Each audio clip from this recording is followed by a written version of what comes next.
But what's hard is going, yo, yesterday I got nothing from working as hard as I could. Nothing happened from that. I'm gonna do the same thing again today, but I'm gonna try to go harder.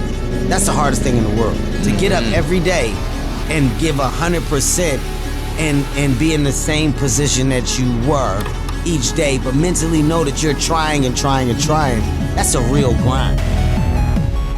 All right, so we stuck our adapter plate in there to delete your water pump, and I've put my fitting on this wrong size. I did just go ahead and order it, but this is just so that I can kind of use this to put a hose over, and it will center it perfect to kind of figure out my exact routing back to my radiator.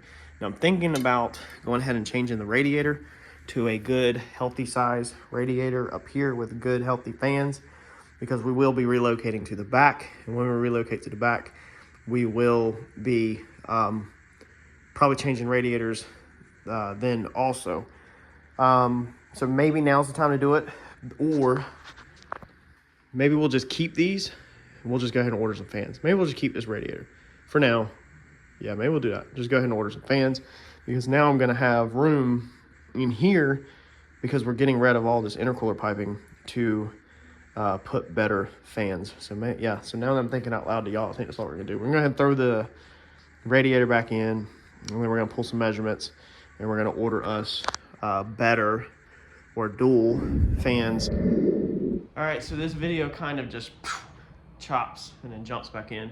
We recorded, I think what was it, Sunday, and we actually got the front of this broke down, as you just seen, and then we discussed mechanical fuel pumps. So it is now Wednesday afternoon, and I have spent a couple thousands of dollars, well, a couple thousand, spent thousands this week already, and we've got parts on the way. We put in an order for a bad mamma jamma electric fuel pump. Like, she was a big boy, almost like, it was like $2,200, $2,100 for this thing.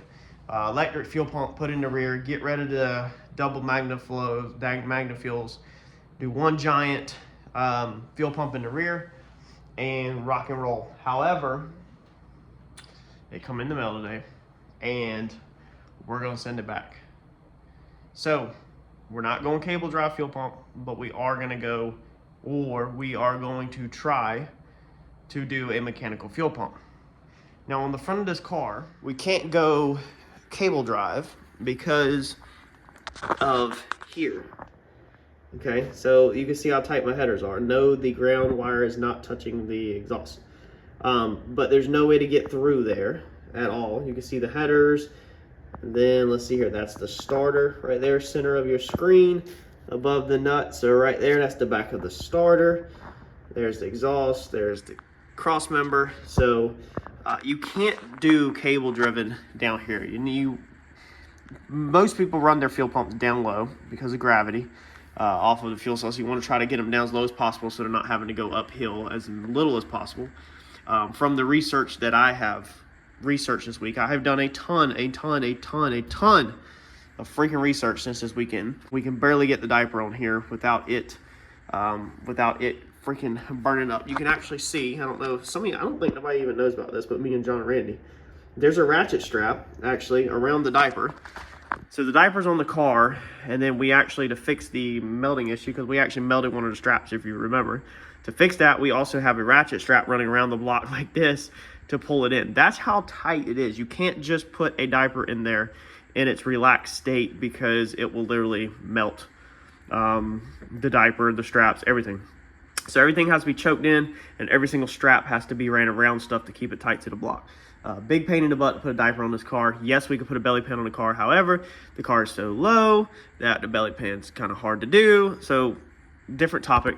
We're not doing that today. But we got off the phone today with Alki Diggers, and we have put in an order for what we believe we could possibly make work.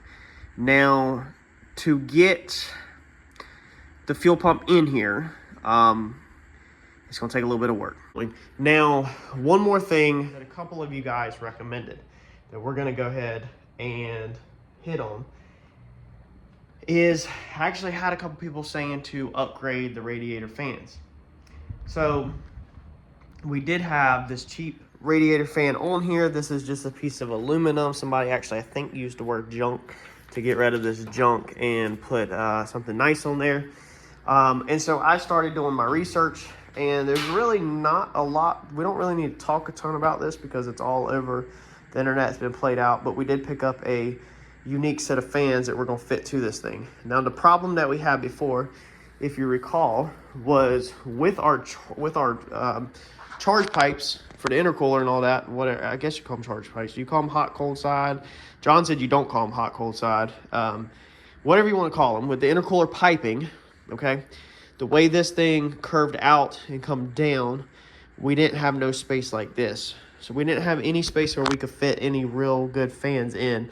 The radiator was too far back because the car was built starting from the grill, the intercooler, then the radiator. So basically the car was built with the intercooler far forward as it can, and then we stacked that way, and then we set the motor back as far as we could, and then we built the motor this way, and we only had, you know, like not even an inch to eat. You couldn't even get a ratchet on here to do this. You had to take all the piping off on this side to get a ratchet on here. So now that we've got that out of the way, we've ordered us a set of fans. Now these fans are going to be, a lot of you probably are cheering or yelling at TV or whatever y'all do. These fans are 1995 Ford Taurus 3.8 liter electric fans.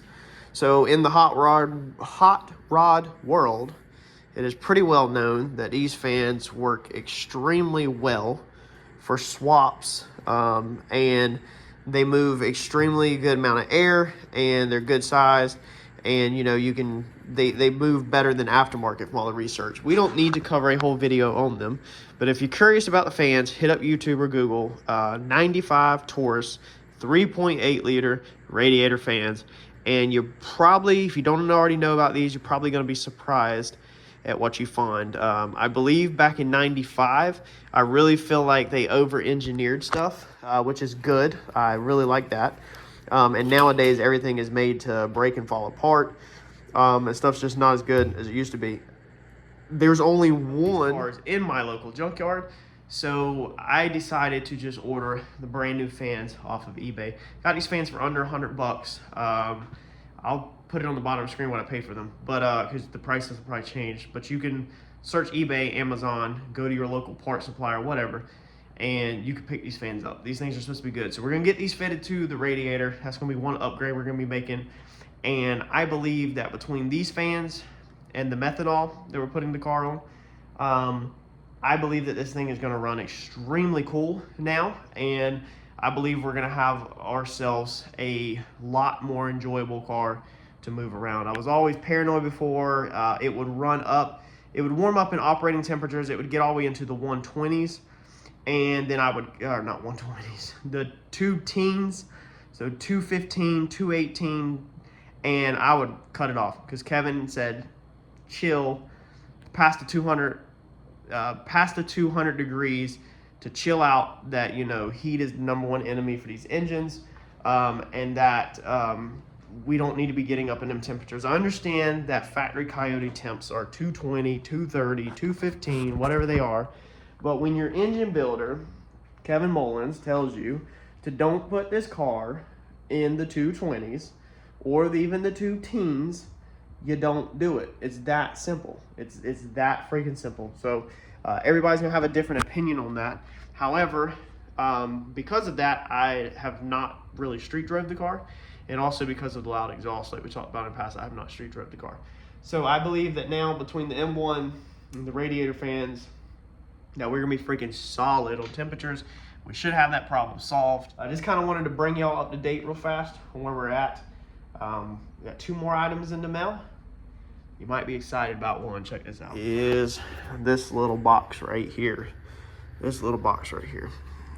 It's not a tool, but it is cool. There we go.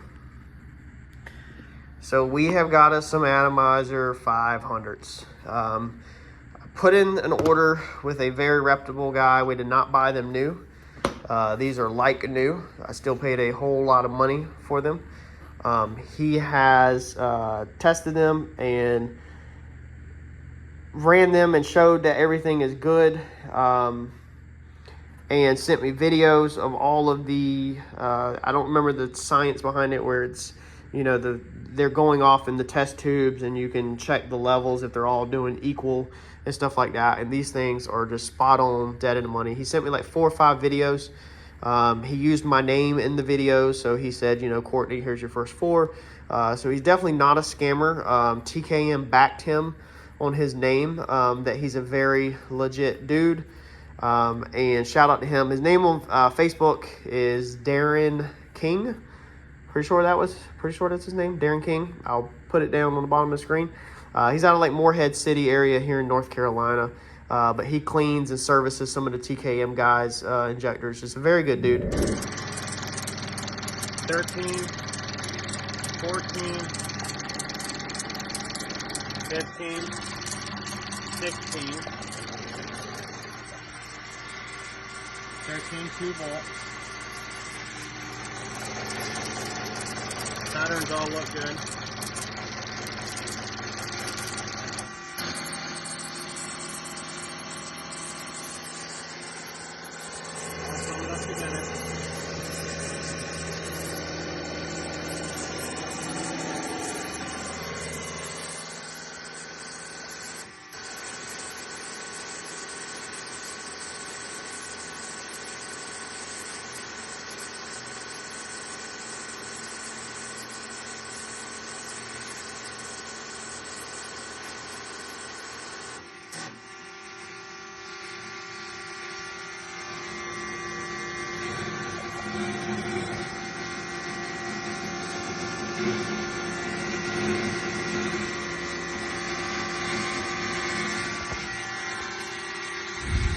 Looks like he's even coming here and put a dab of dielectric grease when he pulled them apart before he sent them.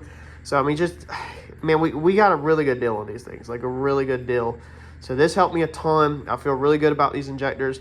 I understand that a lot of people have issues with these Atomizer 500s sticking. You know, even the guys at TKM said, you know, they see these stick. The other ones that we were going to go with, I think they were a FCIS, I think was the name of the brand. And I was about to pull the trigger on them, and then Darren actually educated me that they take 16 volts. So we missed the ball on that one.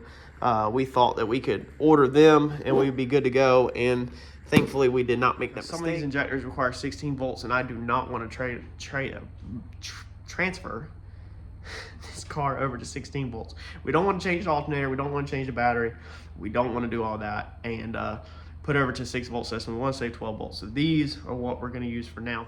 So I figured I'd come out here for a few minutes this afternoon and mess with this a little. I need to get this fuel dropped out of this car. I do have this barrel of X85 for sale. So if you're anywhere near Wilmington, North Carolina, we still have a full 55 gallons that's been garage kept that I will let go for 600 bucks. So somebody hit me up if you need this, because we will be getting the methanol, but we need to, we're gonna have to get the fuel system, the fuel drained out of this. I don't want to do it tonight and have the garage stinking, but we're gonna have to unhook these fuel lines. We're gonna have to get the fuel pumps out the back of the car. We're gonna have to get all that stuff out. I think that basically brings y'all up to speed. Appreciate all the comments. Appreciate all the concerns.